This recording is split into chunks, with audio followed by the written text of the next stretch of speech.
Hello everyone, आज की class में हम जानने वाले हैं the use of apostrophe S with a noun, यानी एक नाउन के साथ हमें अपोस्ट्रोफी एस यूज करना है तो कैसे करना है। आपको पता होगा अपोस्ट्रोफी एस का यूज हम कहाँ करते हैं, जब हमें कोई पोजेशन दिखाना हो। जैसे मैं बोलूँ राम का पिता, मैं क्या बोलूँगी, राम्स फादर। ठीक है, सीता की बुक, सीतास बुक। यानी अपोस्ट्रोफी एस का यूज हम कहाँ करते हैं, पोजेशन दिखाने के लिए कि किसकी है वो चीज़, का के की का संबंध दिखाने के लिए, पोजेशन दिखाने के लिए। ठीक है, तो हम देखते हैं अपोस्ट्रोफी एस का यूज किस तरह करेंगे। फर्स्ट एग्जांपल मैंने लिया, the table's leg has been broken.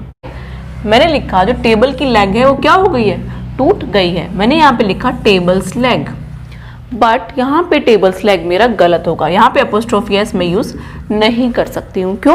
क्योंकि टेबल मेरा क्या है, एक नॉन लिविंग थिंग है। तो अपोस्ट्रोफी एस का यूज मुझे नॉन लिविंग थिंग्स के साथ नहीं करना है। तो the table's leg has been broken मेरा इनकरेक्ट होगा। करेक्ट क्या होगा, द लेग ऑफ टेबल।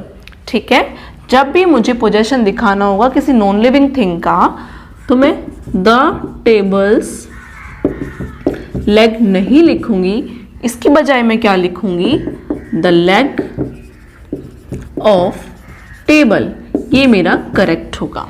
ठीक है, तो नॉन लिविंग थिंग्स के साथ अगर हमें पोजेशन दिखाना है तो अपोस्ट्रोफी एस नहीं लगाएंगे। ठीक है, नेक्स्ट मैंने लिखा the cat's leg has been broken, that is correct.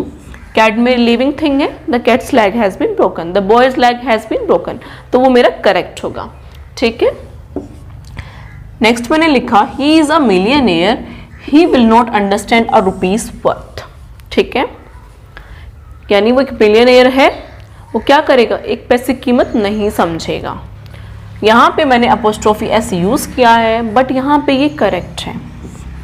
क्यों करेक्ट है, आप ये बात याद रखना कि जब भी अपोस्ट्रोफी एस मैं किसी वेट, अमाउंट, टाइम या लेंथ मेजरमेंट के साथ लगा रही हूं तो वो करेक्ट होगा। यहाँ पे रुपी क्या है, एक यूनिट है, एक मेजरमेंट है, किस चीज की, मनी की यूनिट है। ठीक है, तो यहाँ पे हम अपोस्ट्रोफी यूज कर सकते हैं। जैसे मैंने यहाँ लिखा 1 माइल्स जर्नी, तो यहाँ पे अपोस्ट्रोफी एक माइल की जर्नी, एक मील की जर्नी करेक्ट होगा, क्योंकि एक यूनिट है डिस्टेंस को नापने की। ठीक है, the same way a week's holiday, एक टाइम को नाप रहा है, एक वीक का हॉलीडे, तो यहाँ पे भी अपोस्ट्रोफी एस मेरा करेक्ट है। यानी अगर मैं डिस्टेंस, वेट, अमाउंट या टाइम को नापने वाली, तोलने वाली किसी भी यूनिट का यूज कर रही हूं तो उसके साथ मैं अपोस्ट्रोफी लगा सकती हूं। ठीक है, यानी ये भी करेक्ट होगा। या फिर अगर मैं किसी चीज का पर्सोनिफिकेशन कर रही हूं, पर्सोनिफिकेशन का क्या मतलब होता है कि एक नॉन लिविंग थिंग को as a living thing consider करना। जैसे मैंने बोला the nature's laws, the nature's decision, the nature's calamity. ठीक है, तो नेचर, प्रकृति को मैंने एज अ पर्सन ट्रीट किया कि वो एक लिविंग थिंग है। The sun's heat, the sun's smile. ठीक है, यानी मैं सन को, यानी सूर्य को एक पर्सन की तरह ट्रीट कर रही हूँ। जनरली आपको पोएट्रीज में इस तरह की फॉर्म्स देखने को मिलती हैं कि हम नॉन लिविंग थिंग को क्या करते हैं, as a living thing consider करते हैं, यानी पर्सोनिफिकेशन करते हैं। जनरली हम नेचुरल चीज़ों के लिए अपोस्ट्रोफी एस यूज कर सकते हैं, जैसे नेचर्स लॉज, सन्स लाइट, वो ठीक है हमारा। ठीक है, बट एक नॉन लिविंग थिंग जैसे कि टेबल है, टेबल्स लेग, ये गलत हो जाएगा। The leg of table is correct, but अगर मैंने लिखा अ माइल्स जर्नी तो वो ठीक है, क्योंकि माइल एक डिस्टेंस की यूनिट है, यानी किसी भी यूनिट के बाद अगर अपोस्ट्रोफी में लगा रही हूं तो वो करेक्ट होगा।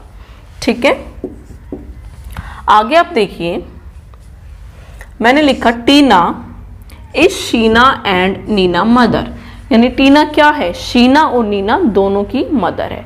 तो इस केस में वो शीना की भी मदर है और नीना की भी मदर है, तो अपोस्ट्रोफी हमें कहाँ लगाना है, हम दोनों में लगा दें, शीनास एंड नीनास मदर, या कहाँ लगाएं, तो कंफ्यूजन क्रिएट हो गया।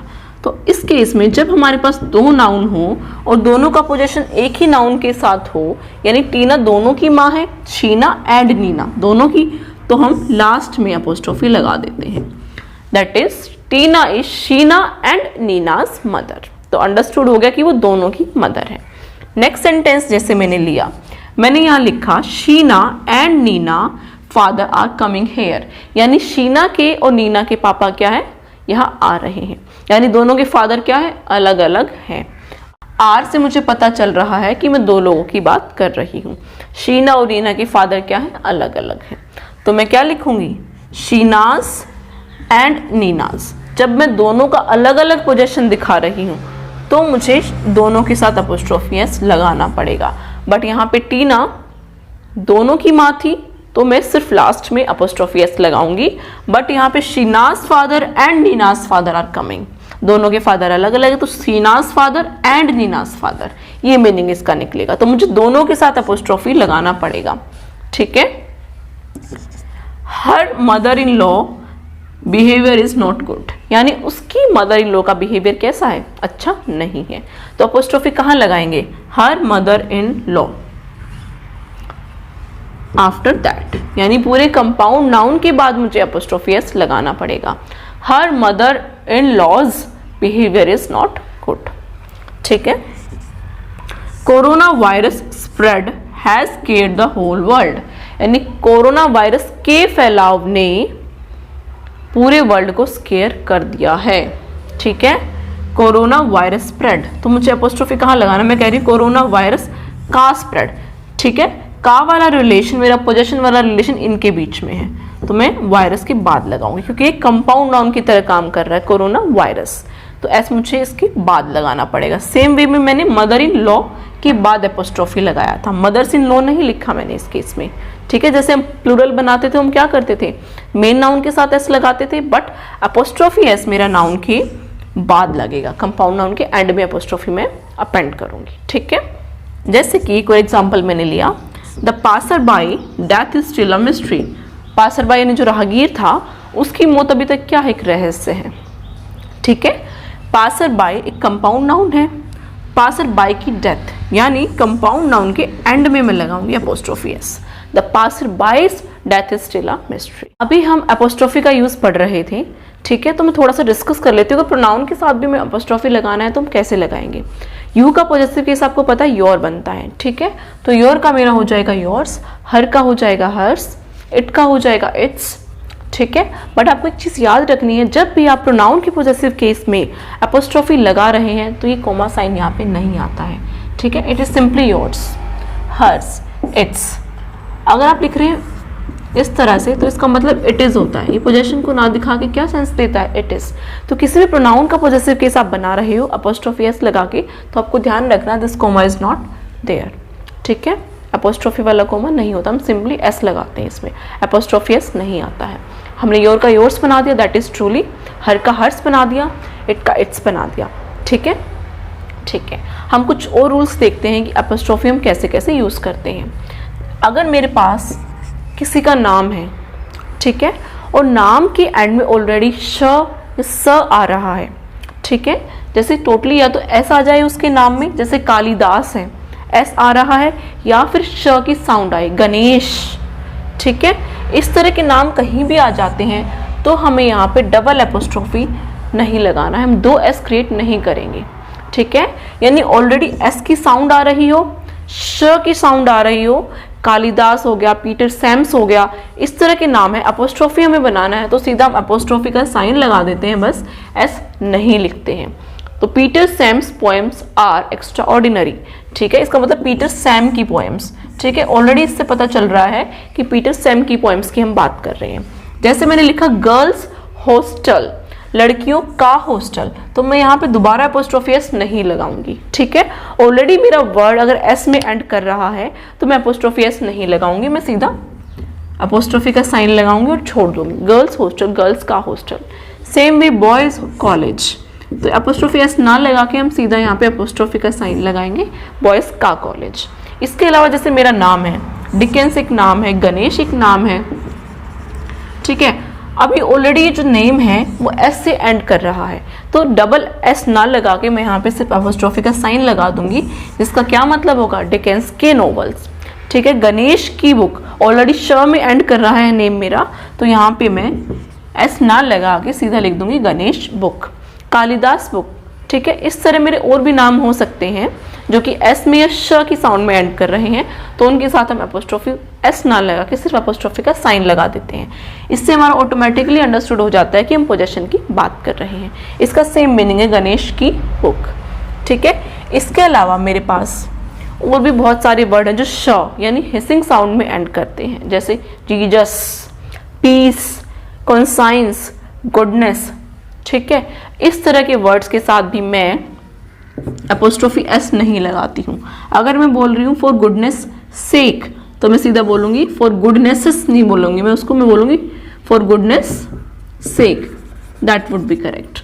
फॉर जीसस सेक, ठीक है। अपोस्ट्रोफी साइन हम लगा देंगे इस केस में। अगर जो मेरा वर्ड है वो हिसिंग साउंड में एंड कर रहा है तो मैं अपोस्ट्रोफी एस न लगा के सिर्फ अपोस्ट्रोफी का साइन लगा दूंगी। For Jesus sake, for peace sake, conscience sake, goodness sake, इसका मतलब पोजेशन ही दिखा रहे हैं। नेक्स्ट हम देखते हैं, अगर हमारे पास आ रहा है somebody, ठीक है, somebody else, अगर ये फ्रेज कहीं भी यूज हो रहा है, ये कॉम्बिनेशन मेरा कहीं यूज हो रहा है, तो अपोस्ट्रोफी हमें somebody के बाद लगाना है या else के बाद लगाना है, somebody's else या somebody else। थोड़ा कंफ्यूजन यहाँ क्रिएट हो जाता है, तो आपको याद रखना है कहीं भी somebody else आ रहा है तो अपोस्ट्रोफी एस हम else के बाद लगाएंगे, दैट इज somebody else। मैंने एक एग्जाम्पल लिखा है, this is not hers purse, ये उसका पर्स नहीं है, दिस इज somebody else, ये किसी और का पर्स है। तो somebody else और मैंने अपोस्ट्रोफी एस किसके साथ लगाया है, else के साथ, ठीक है। सेम वे अगर मैं यूज कर रही हूँ सेंटेंस में who else, तो मैं क्या बनाऊंगी, इसका पोजीशन मुझे दिखाना होगा, तो मैं क्या करूंगी who else, नहीं, that would be incorrect. who का पॉजेसिव केस होता है whose, तो who else का पॉजेसिव केस मेरा बनेगा whose else, ठीक है। जैसे whose else purse is this, who else का पोजेशन हम who else ना बना के क्या बनाएंगे, whose else purse is this, यानी who का whose हो जाएगा, ना कि who else अपोस्ट्रोफी, ठीक है। हमारे पास कुछ फिक्स्ड फ्रेजेस भी होते हैं, ठीक है। At stone's throw, stone is a non living thing, है ना, आपको पता है, बट ये फिक्स्ड फ्रेजेस है हमारे पास, ये कुछ इडियम्स हैं जिसमें हम अपोस्ट्रोफी एस का यूज करते हैं। अगर आपको पेपर में कोई फिक्स्ड फ्रेज या कुछ इडियम दिया जाता है, कोई मुहावरा या कहावत दी जाती है, तो उसमें अगर हम अपोस्ट्रोफी एस यूज कर रहे हैं नॉन लिविंग के साथ, तो वो भी करेक्ट होगा, ठीक है, क्योंकि ये हमारे ग्रामर में अडोप्ट हो चुके हैं इस तरह के फ्रेजेस, इनको हम करेक्ट मानते हैं। इसके अलावा अगर पर्सोनिफिकेशन हो रहा है किसी नॉन लिविंग थिंग का, सन्स, रेज, ठीक है, नेचर्स लॉज, इस तरह के वर्ड्स के साथ भी हम क्या करते हैं, अपोस्ट्रोफी एस लगा सकते हैं। But the table's leg is incorrect, the leg of table would be correct, ठीक है। अभी तक हम पढ़ रहे थे नाउन्स के साथ हमें अपोस्ट्रोफी कैसे यूज करना है, तो एक बार मैं आपके लिए सारे रूल्स समराइज कर देती हूँ ताकि आपको क्लियर हो जाए। आपको पता है अपोस्ट्रोफी का यूज हम कहाँ करते हैं, जहाँ हमें पोजेशन दिखाना होता है, राम्स बुक, सीताज हाउस, ठीक है, रामाज मदर, ठीक है। तो अपोस्ट्रोफी एस का यूज हम किस केस में करते हैं, पोजेशन दिखाने के लिए, ठीक है। तो आपको पता है क्यों यूज किया जाता है, पोजेशन के लिए, ठीक है। मैं आपको बता चुकी हूँ, अगर कोई भी वर्ड स, एस, श या हिसिंग साउंड में एंड कर रहा है तो उसके साथ मुझे अपोस्ट्रोफी एस ना लगा के सिर्फ अपोस्ट्रोफी साइन लगाना है, ठीक है। मैं डिस्कस कर चुकी हूँ चीज। अगर मैंने लिखा boys hostel, boys hostel, already इस वर्ड मेरा एस में एंड कर रहा है, तो मैं यहाँ पे अपोस्ट्रोफी एस ना लगा के सिर्फ अपोस्ट्रोफी का साइन लगा दूंगी, यानी बॉयज का हॉस्टल अगर मुझे लिखना है, पोजीशन दिखाना है, तो मैं सीधा लिख दूंगी boys' hostel with the apostrophe sign. Girls' hostel same way, ठीक है। मुझे लिखना है Ganesh book, sh, already that is ending in sh sound, ठीक है, तो मैं सीधा क्या लिखूंगी, Ganesh apostrophe sign and book, ठीक है। यानी आपके वर्ड के एंड में ऑलरेडी एस आ रहा हो या श की साउंड आ रही हो, तो आप उसमें अपोस्ट्रोफी एस न लगा के सिर्फ अपोस्ट्रोफी का साइन लगाएंगे, ठीक है। उसके अलावा आप देखिए कंपाउंड नाउन मैंने आपको बताया था, कंपाउंड नाउन जैसे mother in law, behaviour, mother in law का बिहेवियर, तो आप यहाँ पे अपोस्ट्रोफी एस कंपाउंड नाउन के एंड में लगाएंगे, ठीक है। Mother in law's behaviour, mother in law का बिहेवियर, ठीक है। फादर इन लॉज डॉटर, इस वे में आप इसको लिखेंगे, ठीक है। उसके बाद मैंने आपको बताया था प्रोनाउन का पॉजेसिव केस आपको बनाना है तो आप उसके साथ अपोस्ट्रोफी एस नहीं लगाएंगे, बल्कि हम डायरेक्टली एस लगा के उसका पॉजेसिव केस बना देते हैं। हर्स, योर्स, आर्स, देयर्स, ठीक है, इसमें अपोस्ट्रोफी नहीं आएगा, करेक्ट। उसके बाद मैंने आपको एक चीज़ बताई थी कि अगर हम किसी चीज़ का पर्सोनिफिकेशन करते हैं, यानी उसको हम एज अ रियल पर्सन मानते हैं, तो उस केस में भी हम क्या करते हैं, अपोस्ट्रोफी एस का यूज कर सकते हैं। नेचर का गुस्सा, नेचर्स एंगर करेक्ट होगा। अर्थ्स एटमॉस्फेयर करेक्ट होगा, मून्स लाइट करेक्ट होगा।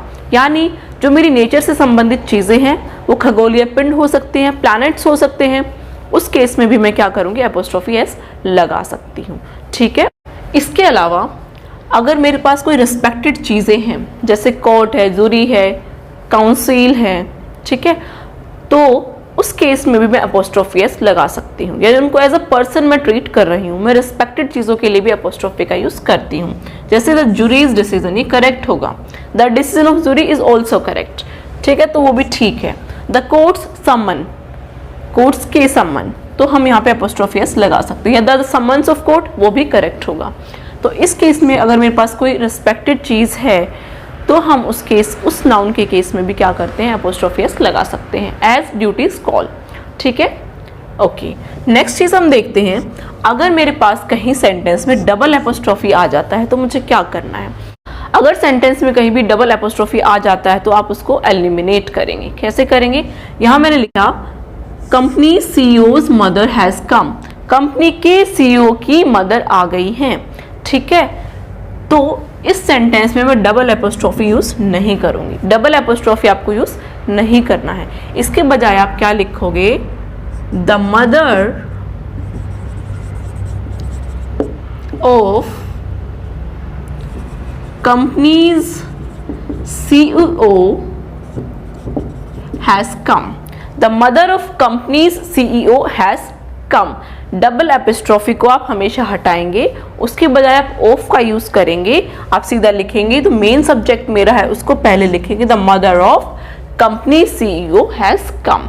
ठीक है, इसके अलावा मैंने आपको बताया था कहीं भी सेंटेंस में somebody else आता है आपको एपोस्ट्रोफी उसके साथ लगाना है, तो एपोस्ट्रोफी मेरा else के बाद लगेगा, ना कि somebody के साथ, तो that would B somebody else। Same भी नोबडी के साथ होता है, नोबडी एल्स। इसके अलावा अगर मेरे पास anybody, nobody, everybody, somebody, anyone, someone, no one आता है तो इस केस में भी एपोस्ट्रोफी मैं इनके एंड में ही लगाऊंगी, एनीबडीज, नोबडीज, एवरीबडीज। ठीक है, सिमिलर रहेगा। इसके अलावा मैंने आपको बताया था अगर हु एल्स होता है, हु एल्स के केस में मैं एपोस्ट्रोफी हु एल्स नहीं होगा। ठीक है, हु एल्स का पोजीशन मेरा होता है हुज एल्स। ठीक है, इसके अलावा मैं आपको ये बता चुकी हूं कि अगर मैं डिस्टेंस, वेट, अमाउंट या टाइम की बात कर रही हूं तो उस केस में भी मैं एपोस्ट्रोफी का यूज कर सकती हूं। A week's journey correct, a week's holiday is correct, a mile's journey is correct, a kilogram's weight, time's march. ठीक है, ये सब करेक्ट होगा मेरा, क्योंकि ये यूनिट्स हैं किसको मेजर करने की, टाइम को मेजर करने की। ये यूनिट है किसको मेजर करने की, वेट को मेजर करने की। Same way this is a unit distance, this is for time. यानी इस तरह के फ्रेजेस अगर मेरे पास आते हैं जो कि किसको डिनोट कर रहे हैं, डिस्टेंस, वेट, अमाउंट या टाइम, और उनके साथ मैं एपोस्ट्रोफी यूज कर रही हूँ तो वो ठीक होगा। इसके अलावा मैंने आपको बताया था कि हमारे पास कुछ फिक्स्ड फ्रेजेस होती हैं, कुछ फिक्स्ड ईडियम होती हैं जिनमें हम एपोस्ट्रोफी यूज करते हैं तो उनको हम करेक्ट मानेंगे। जैसे एट स्टोन्स थ्रो, ठीक है, तो वो मेरा करेक्ट होगा। एट वंस विट्स एंड, ठीक है, तो इस तरह के फ्रेजेस हमारे करेक्ट होते हैं जो कि फिक्स्ड फ्रेजेस या ईडियम्स है। आई होप आप सबको यहाँ तक क्लियर होगा। Thank you.